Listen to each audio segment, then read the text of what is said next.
Shalom aleihim, Besem Yesua Hamasiah, salam sejahtera di dalam nama Tuhan Yesus Kristus. Bersama saya, Pendeta Henry Tandianta BPS. Kali ini kita akan membahas sebuah tema. Alkitab menyuruh diterjemahkan.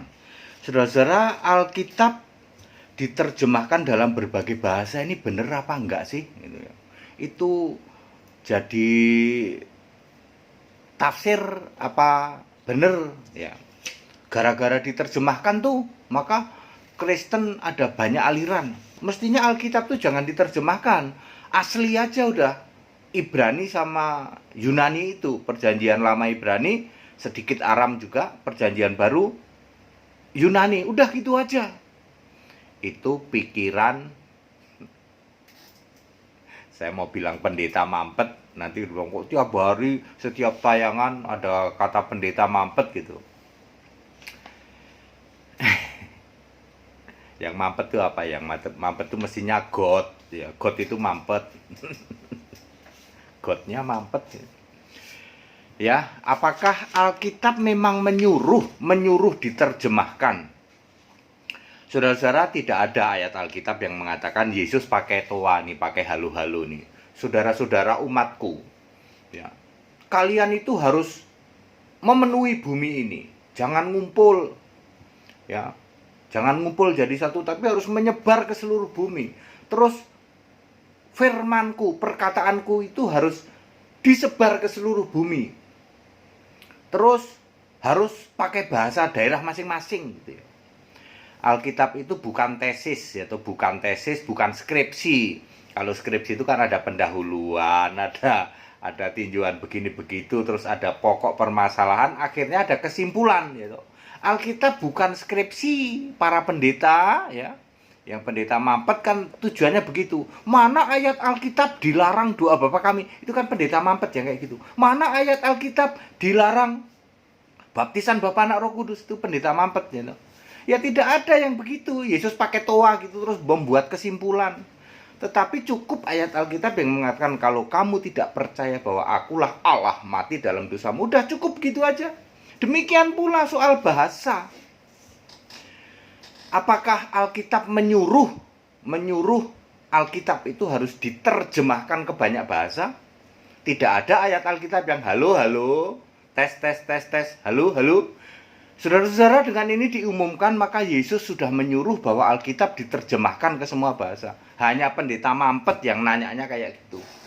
Alkitab bukan tesis, bukan skripsi, gitu. Alkitab itu adalah segala tulisan yang diilhamkan Allah. 2 Timotius 3 ayat 16. Yesus sudah menyuruh Alkitab itu adalah perjanjian lama, yaitu Mazmur, kitab Nabi dan Taurat di dalam Lukas 24 ayat 44. Lalu di dalam Yeremia berapa ya? Yeremia 31 ayat 33, Yesus sudah dinubuatkan akan membuat perjanjian yang baru, yaitu Taurat ditaruh di dalam batin, ditulis di dalam hati. Maka jadilah Taurat iman seperti yang ditulis di dalam Roma 3 ayat 31 ya. Taurat hanya berlaku sampai Yesus datang itu ya. Oke. Sekarang apakah Yesus menyuruh ya toh? Allah itu menyuruh Alkitab diterjemahkan dalam berbagai bahasa. Oh iya, Pak. Tapi kalimatnya jangan mencari kalimat mana ayat yang menyatakan Yesus menyuruh ya. Namanya pendeta mampet kayak begitu. Perhatikan. Kejadian 11 ayat 7 sampai 8 pada waktu menara Babel, gitu. Pada waktu menara Babel, Allah lihat ini orang kok pada ngumpul aja nih, ya. Cuman satu bahasa lalu dicerai-beraikan di Kejadian 11 ayat 7 sampai 8. Mereka lalu tidak saling kenal bahasanya. Kok bisa ya? Ya Allah yang intervensi, Saudara ya. Lalu mereka menyebar ke seluruh bumi. Kan tujuan Allah menyebar ke seluruh bumi. Oke. Kisah pasal 2 ayat 4. Mereka penuh Roh Kudus berkata-kata dengan bahasa lain yang diberikan oleh Roh itu kepada mereka untuk mengatakannya. Jadi apa yang dikatakan oleh para murid-murid dan orang-orang itu adalah diberikan oleh Roh Kudus. Begini kejadiannya. Ayat 7, kisah 2 ayat 7. Loh, mereka itu kan orang Galilea semua. Ayat 8, kok pada bisa ngomong bahasa dari negeri asal kita ya? Ayat 9, Portia, Media, Elam, Mesopotamia, Yudea, Kapadokia, Pontus, Asia. Ayat 10, Frigia, Pamfia, Mesir, Libya, Kinirma. Ayat 11, Kreta, Arab. Ya. Jadi ada 16 bahasa. Waktu itu anggap saja 12 rasul, 11 atau 12 plus orang-orang lain gitu. Mereka orang Galilea semua, tapi kok bisa ngomong Arab, ngomong Roma, ngomong bahasa Kreta, ngomong bahasa Elam, yang ada 16 bahasa di sini. Dari mana? Dari Roh Kudus. Berarti Roh Kudus bisa mengerti bahasa dong. Betul. Allah mengerti semua bahasa manusia. Ketika Yesus bangkit, Yesus mengatakan apa? Pergilah, jadikan semua bangsa muridku dan baptiskan dalam nama Bapa, Anak, Roh Kudus. Waktu itu Yesus masih jadi tubuh kebangkitan. Lalu rasul-rasul memberitakan Injil, membaptis dalam nama Yesus Kristus. Anda pendeta mampet pasti komplain, mana ayat Alkitab dilarang baptis Bapa, Anak, Roh Kudus? Ya mampet ya, pertanyaannya seperti itu. Para rasul yang paham memberitakan Injil, membaptis dalam nama Yesus Kristus. Memberitakannya Injil pakai bahasa apa kira-kira? Ya pakai bahasa masing-masing. Makanya dipilih Saulus untuk memberitakan di luar Israel ke Yunani, karena Saulus ngerti bahasa Yunani. Dia kan orang terdidik, bisa bahasa Yunani. Ya. Ya, gitu ya. Jadi Roh Kudus itu mengerti semua bahasa. Apakah Roh Kudus itu Yesus sekarang? Iya, ya. Wahyu 22 ayat 16. Aku Yesus. Ayat 17. Roh dan pengantin perempuan. Jadi Yesus itu roh. Roh R huruf besar. Berarti Roh Kudus. Efesus 1 ayat 17. Allah Tuhan kita Yesus Kristus Bapa yang mulia itu yang memberi hikmat dan memberi wahyu gitu. Siapa? Ya Roh Kudus. Jadi Yesus Roh Kudus. Yes. 2 Petrus 1 ayat 17, Roh Kudus itu Bapa yang mulia. Allah Bapa itu sama dengan Efesus 1 ayat 17. Efesus 4 ayat 30, Roh Kudus Allah. Jadi Roh Kudus itu memang Allah. Apakah Yesus itu Roh Kudus? Yes. 100% yes. Jadi kalau begitu Yesus mengerti semua bahasa di dunia ini. Yes. Jadi Alkitab memang disuruh menerjemahkan dalam berbagai bahasa. Yes, Alkitab saja sudah mencatat di kisah 2 ayat 9, 10, 11, 16 bahasa. Itu diberikan oleh Yesus sebagai Roh Kudus. Lalu orang itu, masa orang Galilea bisa ngomong Arab, ngomong semua ya toh? Ya, memang begitu. Ya, memberitakan Injil ke mereka itu ya dengan bahasa mereka masing-masing. Allah mengerti semua bahasa. Lalu asli nggak Pak? Nanti Pak kalau diterjemahkan ya tetap asli ya toh. Tidak mungkin Yesus nggak mati disalib, itu nggak mungkin ya toh. Soal bahasa sedikit-sedikit ada ini tidak masalah ya toh. Tetapi Alkitab itu ada benang merahnya ya toh, bahwa Yesus lahir sebagai manusia. Terus Yesus mati disalib, itu pasti mau bahasa apa saja begitu ceritanya. Yesus lahir, Yesus dewasa, Yesus dibaptis, Yesus mati disalib, lalu bangkit, lalu naik ke surga. Semua bahasanya, semua bahasa apa saja Alkitab itu seperti itu. Lalu di surga duduk di tahta surga. Ya. Semua gagal paham, seluruh dunia ini gagal paham. Duduk sebelah kanan Allah kan gagal paham semua ya. Ya, duduk sebelah kanan Allah itu artinya berubah dari fisik menjadi roh.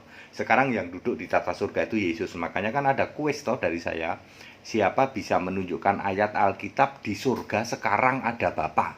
1 miliar. Ya, termasuk JT, ES, MYM, gitu. Siapa lagi DB, silakan kuis itu untuk Anda. 1 miliar yang bisa menunjukkan ayat Alkitab di surga ada Bapa. Zaman Nuh ya, setelah Yesus naik ke surga. Jangan memakai ayat Yohanes 17 ayat 1, 2, 3 yaitu Yesus doa pada Bapa. Jangan memakai Yohanes 14 yang Yesus waktu itu masih jadi manusia. Setelah Yesus naik ke surga tidak ada lagi Bapa, sebab Bapa itu Bapa kiasan.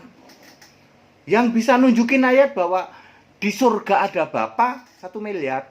Lah Bapaknya nggak ada kok kamu masih doa pada Bapa. Situ waras. Enggak Pak, enggak waras. Nah, ya.